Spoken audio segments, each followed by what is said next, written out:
Welcome back to the Soccer Ladder. Today we have a very exciting guest, Lou Ruffien.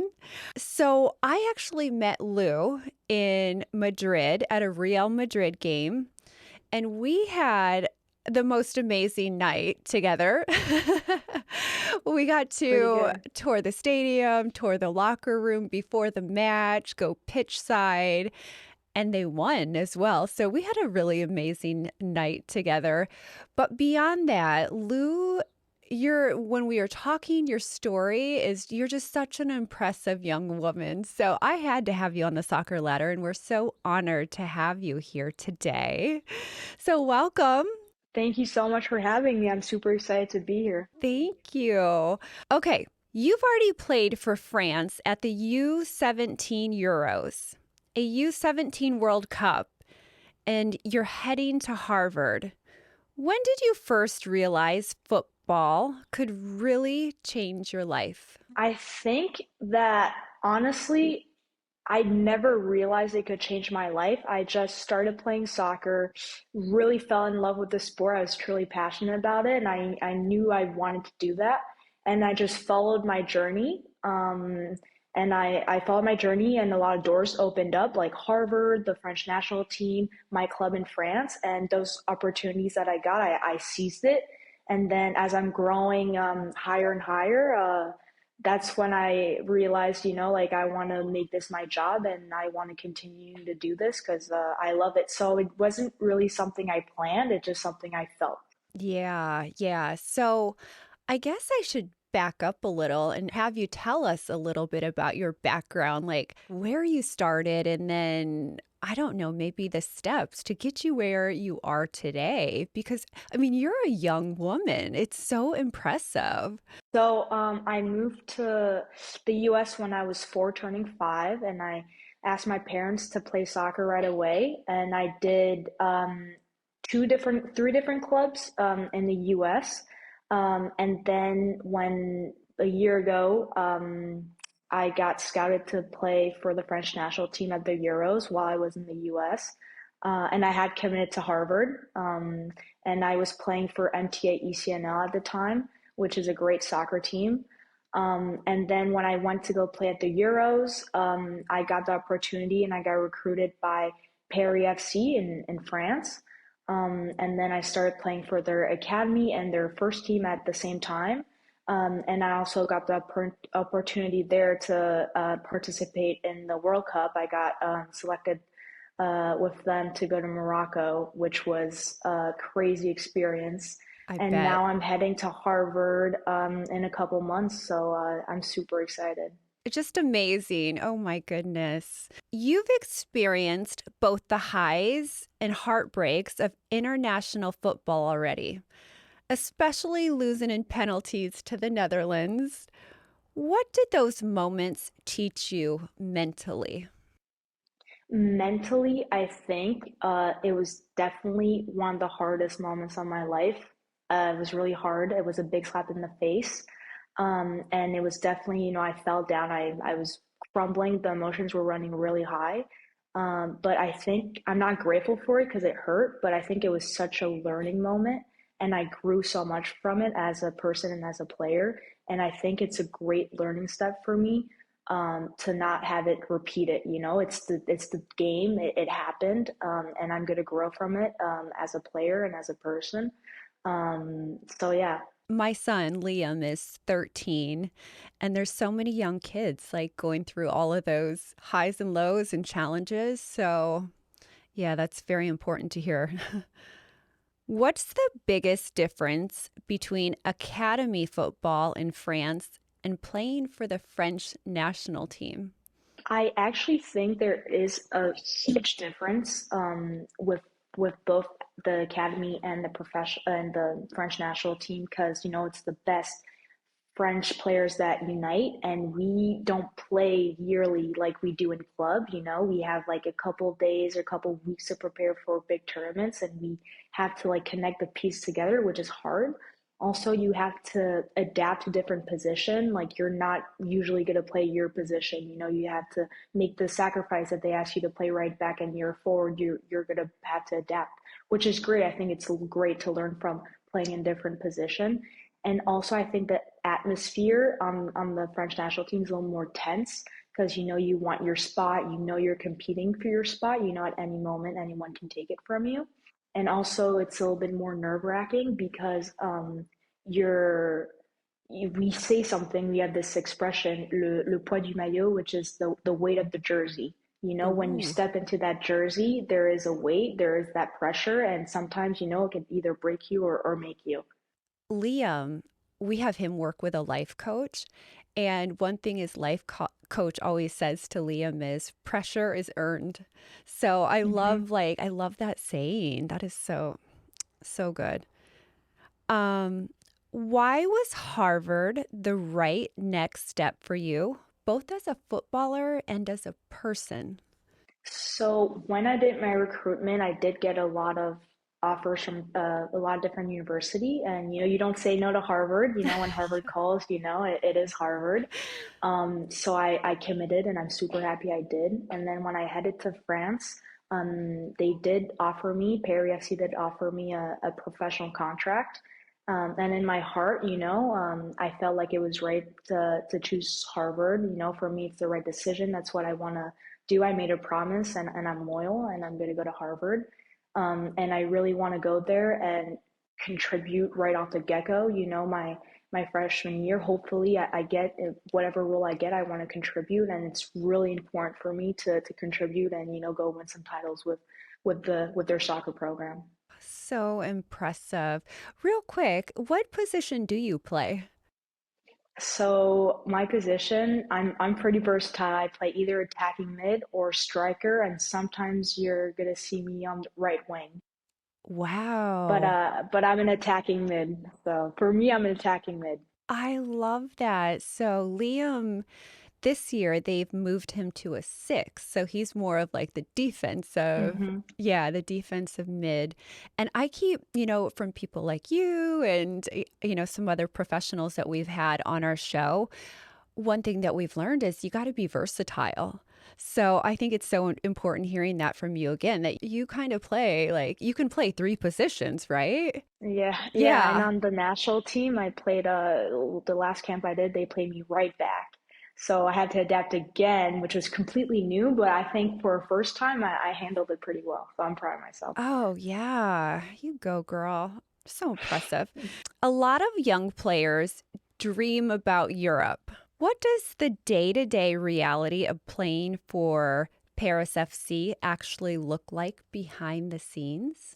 We all have that dream and Europe is a dream, but I think it's not what always what we think it is, you know. It's I had to adapt to a new culture, a new playing style, and mentality that's a little different, you know. It wasn't maybe the warmest welcoming. So there were some highs and some lows, and I definitely learned. But I'm so happy I did. I think it was such a great opportunity. I learned so much, and I would do it again, 1,000 times again if I had to. But it's a lot. You know, the season is very long. We train 5 times a week. We have Saturdays that are off and Sundays we have games. So then the season is the whole year. So it can get really hard. But yeah, it's challenging because it's a new culture, and I feel like I had to relearn all the basics of soccer because the style of play is so different. Yeah. So a lot of learning, and it wasn't always easy. There's definitely a lot of highs, and I love them, but there's definitely some lows. But you know, that's soccer. That's the journey of it. So yeah. Yeah. And remind me, did you go alone or did your parents go with you? So I went all alone. My parents are still in the US with my brother who's in California. So that was really hard to leave my family behind. That was a big sacrifice, but I was willing to do it Yeah. for soccer, you know, because I love it. For like those young kids, like how did you stay like mentally like tough? What were some Um, things that you did?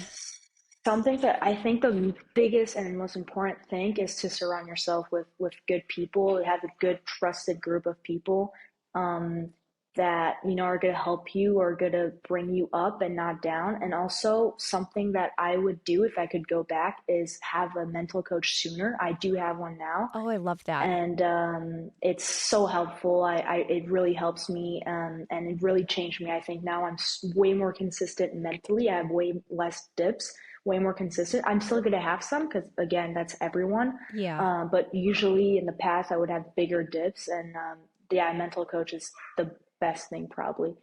My son is young still, but I'm so glad like he's starting at this age. Hmm. It's a tough journey and you got It's a yeah. cruel journey. Yeah, Yeah. it's really tough. And Yes. not only does it help you with soccer, but with everything in life. It's just, that added bonus we all need. Hmm. Okay, so this question is going to come from Liam. Hi, Lou. I have some questions for you. What qualities do French coaches value most in young players besides talent? I think soccer wise, technicality. I think being technical, being making fast decisions technically under pressure is the most important in France. But I think mentally is the grit. Like the games are so intense and you don't give up. You give 100% and you have to play like it's your last game. Like you have to give everything. And I love that. I feel like I learned from that. And grit wise, I got a lot more this year, and I think that was something that was a little bit missing for me. And I'm super happy I added that to my bucket of tools. I love that word grit too. Oh, Yeah, that's a great word. that's I a like it good too. one. Love that. You've played in massive matches at a very young age. How do you personally handle pressure before big games? I usually the week before or the game before depends. I usually call my mental coach Nico, and we talk through the game. What I'm thinking. I visualize my game. I also talk about my strength. Repeat it to myself. I think self talk is super important to know. Your self worth. Also, I call my mom, my parents. Those my trusted people, the people I surround myself with. And also, I have this thing that I learned this year is I train every day. I've been doing this since I was so young. I do this every day. It's kind of my job now, in a way. So like why would it go wrong if I pass every day, if I play every day, like this is something I know how to do. It's in me. So there's no reason it could go wrong in a way. And it's just a game. It's not my life. I'm more than soccer. My family's my whole world.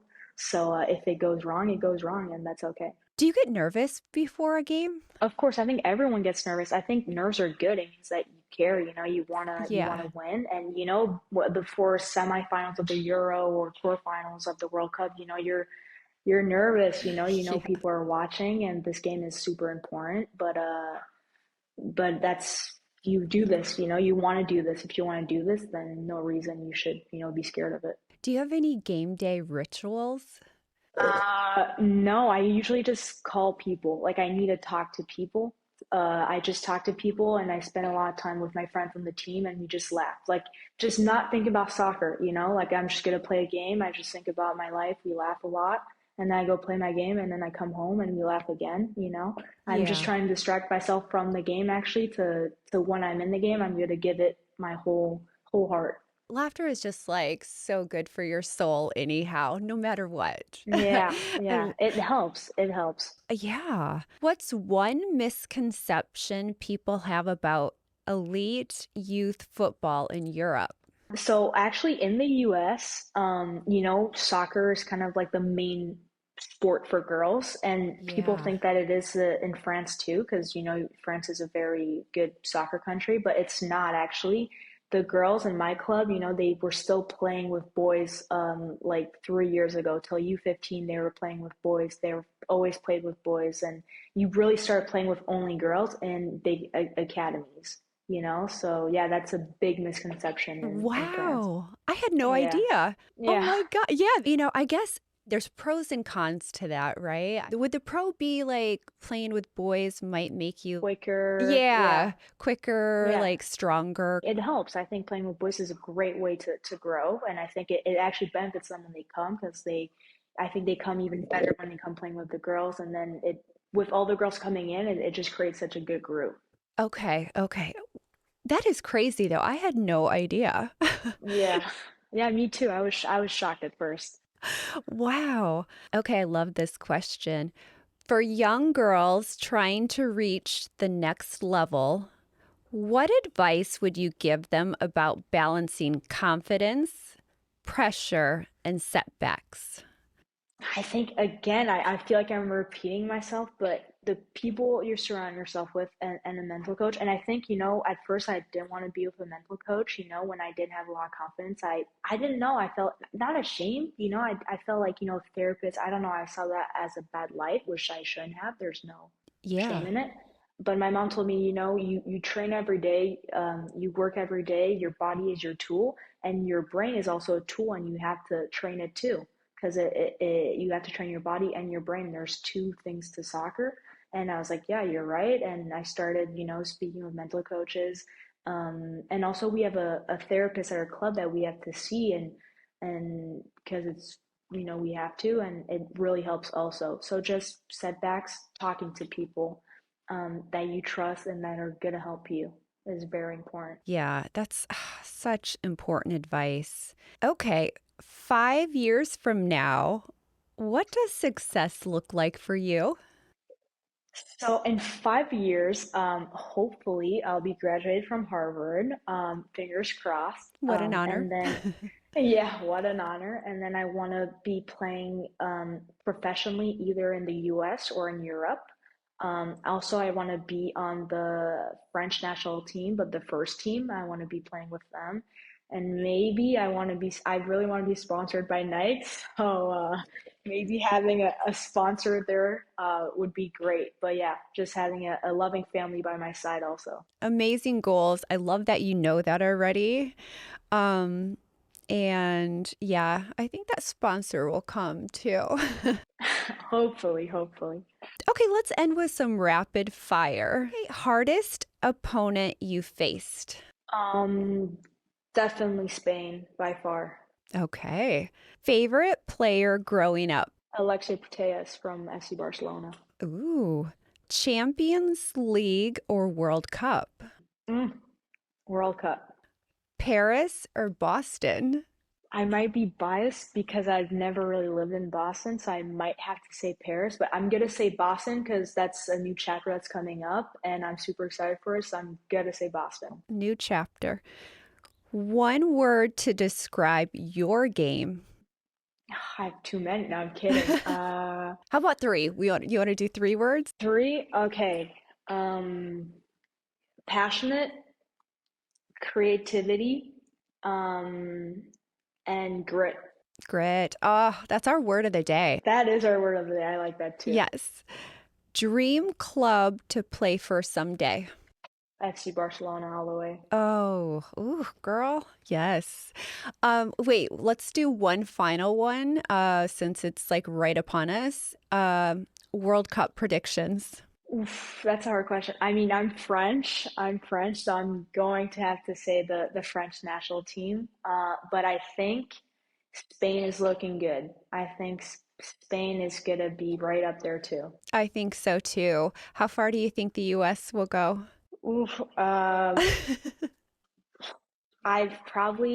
think they'll pass the group stage, but I don't think they'll make it any farther. I'm not sure. Yeah, not sure. Yeah, I'm hoping they like come together and show us a good run.